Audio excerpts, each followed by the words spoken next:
Even when you feel low, you can still go. Even when you feel slow, you can still go. Even when there's no hope, you can still go. I never answer to no, man, I still go. Go, go, go, go, go, go, go, go, go, go, go, yeah. Good morning, everybody. And it's my damn birthday, and you know I had to have bam.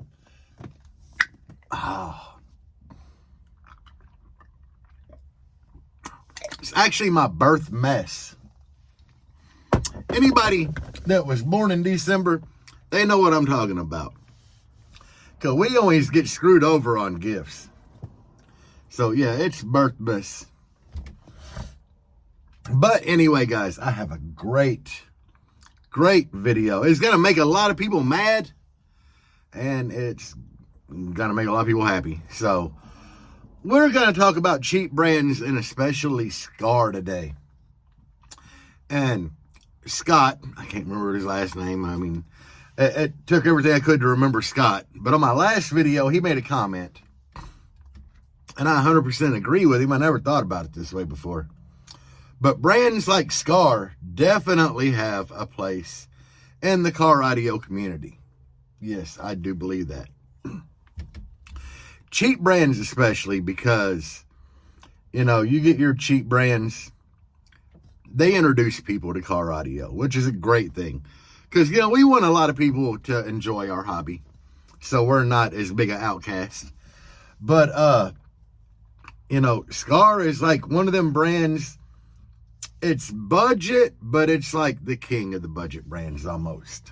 You know, they are up there with having a good product, pretty much, like the VXFs. I love them things, you know. That would be my favorite sub by them. The Z series just don't have good sound quality at all. You might get a little more SPL out of them, but the V series sounds a whole lot better. But they're cheap. Guys can get a hold of Skar, do decent hair tricks with it. And that really pulls them into this hobby as a whole. And a lot of guys commented on my last video that they had Skar and, you know, it only took them so far and they progressed and moved away with it. And yeah, I think Scott was right. Skar definitely does have a place in the car audio community. I'm not a big fan of Skar. And I guess it wouldn't even be because of Skar as a whole. You know, yes, Jacob Fuller did some work for Skar back in the day when they first started. He designed a sub. And I have a video on here where I kind of did some quick interviewing with Jacob Fuller, the owner of Sundown Audio.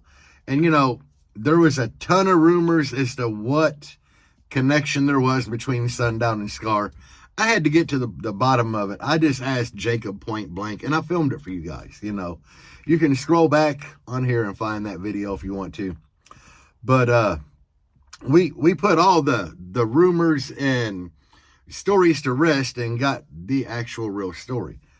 Now, I said I don't like Skar. It's basically because of their business practices. You know, they design subs that look just like Sundown subs. Same color profile, you know, the black with the simple white lettering on the dust cap. Even pick similar names, you know. Not really, but kind of. And it's not the same product, guys. It isn't. Do they do good? Yeah, for what they are, they do great. But at the end of the day, it's not the same product. But that ain't even the whole part of it. It's like what they do to their dealers. You know, it's like JP finally quit carrying Skar. And I had asked Jacob one time. That's JP's right hand man. I'm like, why do y'all even carry Skar? And he told me point blank, they don't make no money on Skar. Like, not at all. They really don't make a profit at all. By the time they pay shipping and everything. But the big thing is why they carried Skar was because guys that order subwoofers turn around, order an amplifier, amp install kit, and they make money off of that. Very good business practice, you know. But at the end of the day, he dropped Skar. And a lot of people have that same story if they tried to carry Skar as, in like a brick and mortar or whatever.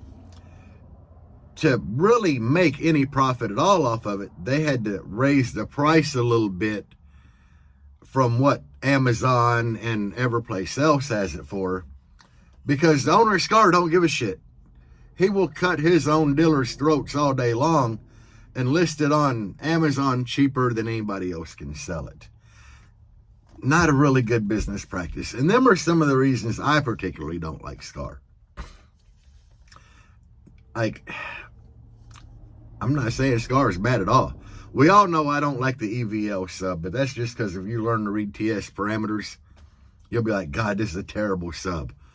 The DDX, I think it's great. The VXF, y'all know I like that one. If I was personally going to run Skar myself, it would definitely be the VXFs. But, yes, at the end of the day, Skar does help the audio community in a roundabout way.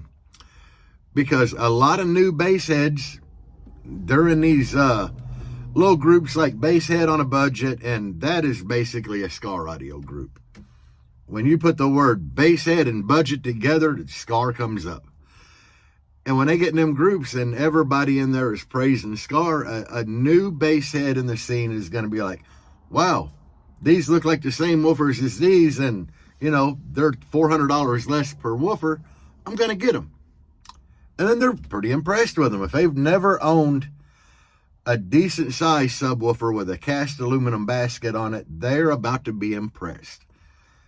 Not to mention, I've been in some Skar builds that have been extremely impressive, Like the Disturbing Bourbon, my buddy Brad and his son Tristan. They probably got the loudest Skar build out there in the world right now. And it's a beast demo rig. But, they're going to get these subwoofers, they're going to hook them up, and if they've done things semi-right, with a fairly decent box or whatever, they're going to be impressed, and they're going to be extremely happy, and that is good. When you put a new system in a car, that's the thing you want, is you want to be impressed, and you want to be happy. So, they're impressed, they're happy, and then a few months go by, and like all bass heads, they want more. So they might actually add more power. And eventually they're going to take the Skars to their limit. They are definitely going to take them to the limit and the end of what that subwoofer can do. And at that point, they're probably going to move on to a better brand like Sundown, DC, DD, whatever. They're going to move on to one of the really big national brands. Meet Genesis, the G2 Genesis for me. But, it is what it is. Skar does have its place. Just like the kickers you buy from Walmart, they have their place. Because when people buy them kickers from Walmart, they're on the fence. Like, definitely they are on the fence. When you buy any budget sub like that from Walmart, you are on the fence. And what I mean by you're on the fence is a lot of the guys that do that, they just want a little bass in their car. They buy really cheap subwoofers. They get really mediocre results. And a lot of them guys are like, this ain't for me. Like, I'd say 50% are like, this ain't for me. The other 50% of them people are into bass. They love it, and they're going to jump to the next level, which would be like Skar or something. So at the end of the day, this is how I believe all this works. And I kind of know about the people being on the fence from Walmart subs. I've seen this a lot. I've seen that happen a whole lot. I believe that when people buy like the Skars, I think the majority of them people are going to progress up, Some are going to be really happy and stay there because it's their budget. They're going to tweak their system, try to find all the gains they can without upgrading equipment, and I believe a lot of them will progress beyond the Skar and go to a bigger brand. I'm not bashing you people that have Skar. I know a lot of people that have Skar, and they are extremely happy. I've gotten demos from a lot of Skar builds, and I was definitely impressed.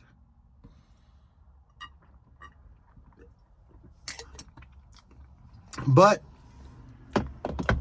we all agree Skar is a budget brand. I mean, you don't believe me? Look at the price tag of Skar stuff versus other stuff, you know. One thing that would definitely turn me off if I was an end consumer thinking about buying Skar is the fact that they do not offer recones. It's like when you buy a Skar woofer, you're really you're kind of like right here, and it's the same way I was with the XFLs. I had like the 2018 series XFLs, and they were the ones that did not have the rib surround, but they had the taller TI style basket. They were like the first series of that taller basket. Great subs, like all day long. They were great. I would put them in the same category as like the Skars because I bought them. I gave $200 a piece for them. $200 a piece shipped.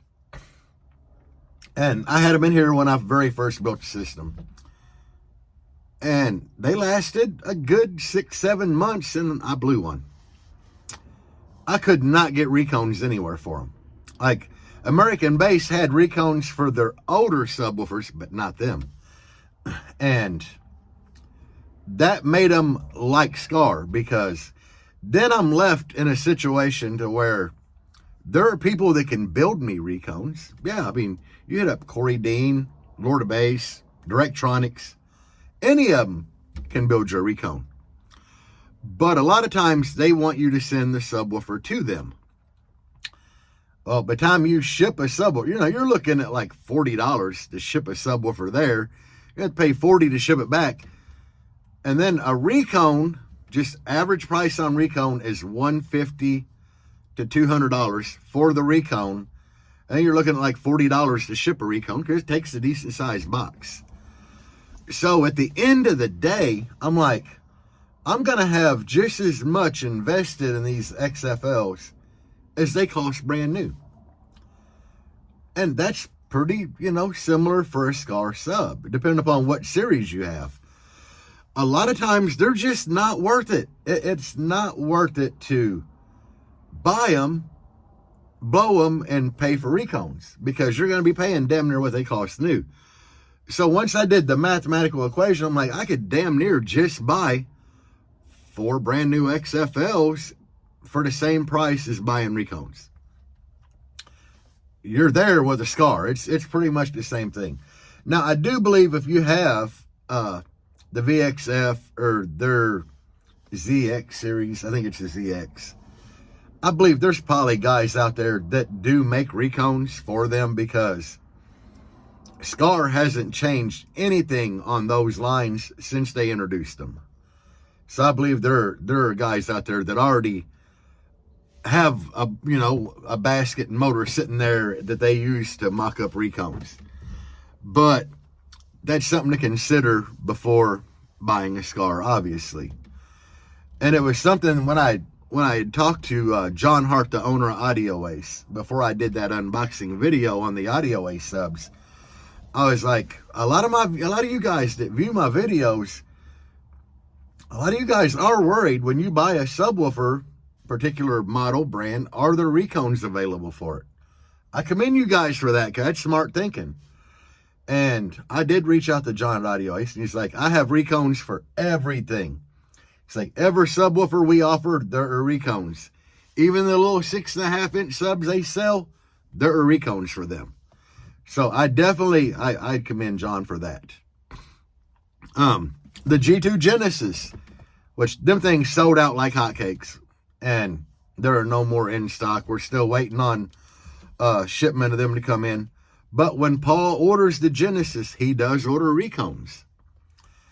And it ain't that a sub's just going to blow randomly need a recone. A lot of the team guys, like me, which I haven't blown a Genesis yet, but a lot of the team guys, we're putting like, 7 times the power on them they're rated for. Subwoofers blow. A lot of you guys, if you demo all day at shows, subwoofers blow. You definitely want to pick a subwoofer that has recones readily available. But we're getting off subject. Anyway, yes, I do think that a lot of these cheap brands in car audio have their place. Scott, you were right on that comment. Skar has its place, and definitely it does, you know. I believe Skar is an important stepping stone for a lot of bass heads. You know, a lot of guys are going to jump in the hobby. They're going to get the Skar. They're going to be extremely happy with it. If you're one of them guys, that's perfectly fine. Hey, be happy with what you have. You know, that's my number one rule in car audio. Be happy with your shit. You're, no matter what you run in this hobby, you're going to get hate for it. If you run Sundown, people that run other brands are going to hate on you for it. So be happy with your shit. If you run Skar and you're happy with your system, that is awesome. That's your goal. But I believe for a lot of people, you know, a lot of people are going to stay on the Skar step, and a lot of people are going to really get into the hobby competitively or whatever, or they're going to want more wind or what have you, and they're going to jump up to another brand. And that is, you know, them two reasons are why I think that Skar is definitely an important stepping stone in car audio. But at the end of the day, everybody needs to get along. You know, there are too many. It's like, man, it's like we're in a gang now. And what I mean by that is, like, you have Sundown guys over here. You have Skar guys over here. You have some of us that don't give a shit that are trying to walk in and be like, hey, we're nonpartisan in all of this, you know. We don't care what you guys run. But you got DC guys over here. It's a lot of people want to hate on other people for just the brand they run. And I don't get it, man. You know, like my last video, we all need to get along. Because at the end of the day, we do. If you guys look at this shit logically, I'm a middle-aged man, and a lot of us are, that's still playing with car stereos. Yeah, I mean, think of it that way. You know, it ain't like we're out here buying Ferraris, you know, in a midlife crisis trying to pull some booty. And it ain't like we're in a midlife crisis playing with bass. Most of us been doing this shit our whole life. You know, and we're kind of outcast, you know. I'm not going to say we're as bad as the guys that drive the squatted trucks, you know, the ones at the fronts here and the backs down there. We're not that bad outcasts, but we're not far from it, guys. At the end of the day, really. I'll be tattooing people sometimes, and I'll bring up my hobby. Like, what do you do? And I'm like, I do car audio. And then people look at me like, you know, I'm kind of stupid. And then if I show them videos of hair tricking, they're like, oh, you do extreme car audio. And I'm like, well, there's way more extreme out there. But, you know, I'm not just driving through your neighborhood bumping a little bit, you know. If I drive through your neighborhood turned up, I'm not going to shit off the wall. But still, when people just hear you do car audio in general, they look at you childishly. So we all need to remember that, definitely, and quit fighting amongst ourselves. And yes, we all need to admit in some form that Skar has a place in our industry. Whether you want to admit it or not, I personally don't care. You know, I've gave the reasons why I don't like Skar as a whole. But it is what it is, and you don't need to hate on somebody because they run it, guys. Because, I mean, we're a bunch of adults doing car audio. Let's be factual. But anyway, guys, that is all I got for you. $ Jerry Ain't Loud. That is my Cash App if you want to buy a sticker. I still have stickers. I've been shipping a lot of them out. A lot of people are buying them. Bam, $5 shipped to your door. And that is it. Don't forget to get in the comments. Tell me happy birthday, guys. But anyway, I thank y'all for watching. Y'all some VIPs. Peace out, guys, and as always, bass on. Even when you feel low, you can still go. Even when you feel slow, you can still go. Even when there's no hope, you can still go. I never answer to no man.